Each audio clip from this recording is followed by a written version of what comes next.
What is, just for people that don't know, what is the simulation theory, and are we living in a simulation? Great question. So the simulation theory was really conjectured by a British philosopher, or he's actually Swedish, or I believe Nick Bostrom. He conjectured the following. He said, compute is getting so phenomenally powerful in just our recent time horizon. So the notion that Nick and others had proposed is that if this is extrapolated indefinitely into the future, whether or not that can happen is a question about planetary resources, part of the reason Elon wants to go to Mars, and I do want to talk to you about Mars in a bit, and that extrapolation leads inexorably to the conclusion that compute will be effectively free and it'll be infinite. It'll be completely democratized.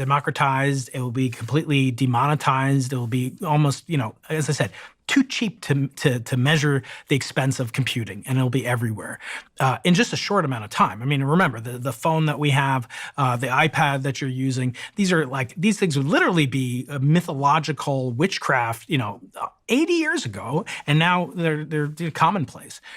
And so the notion that Bostrom proposed, is that trend continues into the future, that basically the capability of those computers would be to be able to model entire planets, entire ecosystems, even cultures, communities, maybe even people themselves.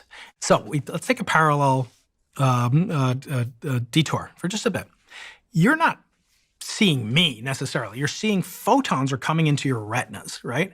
Photons are packets of energy, form of light. They travel at the speed of light. They have different wavelengths. The wavelengths we call color. They're going into your cornea, getting bent a little bit. Then they're going to your lens, getting bent more. Then they're going to your retina, and they're getting detected on this, basically a detector, just like a sensor in a camera, which has pixels, except it has trillions of pixels instead of millions of megapixels, or a few megapixels. And those are being transduced. The color gets transduced on cells that are called cone cells.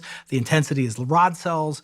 And those are getting transduced into electrical impulses that go from the optic nerve right into your brain. And remember, Andrew Huberman told you on the show, the retina is the only part of the human brain that's outside of the cranium. It's outside of the skull. And so it's a part of your brain that's outside. So it transduces it, makes electrical impulses. Those electrical impulses then get conducted like wires conducting electricity. And then those go into your brain, and synapses in your brain and the neural pathways in your brain can reproduce those. Now, you have an Apple Vision Pro, I think I saw you with once. So that can, kind of simulate. It could make very accurate representation of me, holographic perhaps, and you would want to reach out and touch me. Now imagine instead of just the physical electronics of a headset Apple Vision Pro, you just inject the electrical signals into the brain. So that's plausible. It's just purely physical material processes. Photons converted to electrons get converted to neuron signals, get processed in the brain. And so all you have to do is get that sensory inputs. And you could have a digital retina, a fake retina, and you just stimulate it, goes into your brain. They're working on that. Same with sound. Sound is even easier. You put a little speaker in your ear and you'd hear it.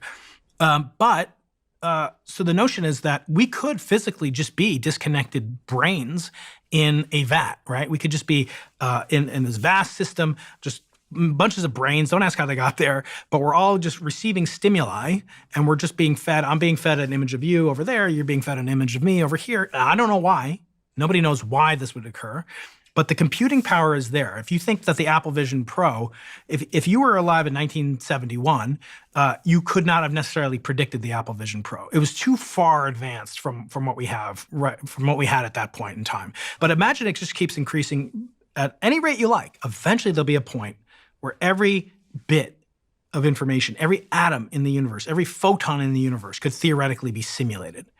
Again, I don't know why this is, but it would be indistinguishable from our reality, according to people like Nick Bostrom and others that suggest this is so that our existence is, we are essentially in a simulation. So the notion is that we're all these characters in this literal simulation run on some computing device, some hardware device that we don't necessarily understand at this point. And we're calling that God. Well, that was what I was going to get to.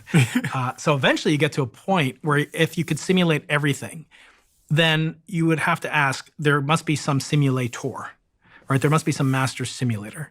So let's say I'm a simulation. Well, who simulated me? And then, oh, who simulated them? And then who simulated them? So that's the recursion. That's infinite regress. You can't actually get to a base level of a final simulator. And if you did, it would kind of be like God. Like you're talking about this brain in a jar that's created out of silicon and oxygen and whatever we're made of, but it's physically created by human beings.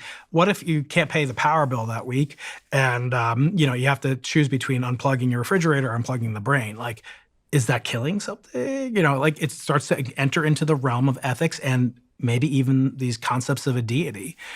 What I've heard, and I find quite plausible, is remember I said the implication of having infinite computing is that you can simulate everything in the universe. Yeah. But can it simulate itself? So I want to digress into what's called complexity theory. There are two different types of difficult things. There's like a complex thing, like building an Airbus 320.